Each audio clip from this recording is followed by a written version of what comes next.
Black Widow is the next generation system that we developed for the SRR program, and it's also going to be something that we sell to the rest of the United States Department of Defense, government, and allied countries. It's designed to be a very resilient, survivable, modular system designed to make soldiers successful on the modern battlefield.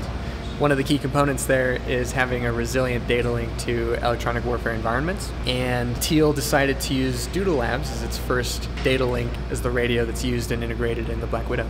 When we're thinking about what we need in a data link, it always comes down to a few core functionalities: range, throughput, resilience in sort of these contested environments, encryption and security, and then very important to small drones is the size, weight, and power.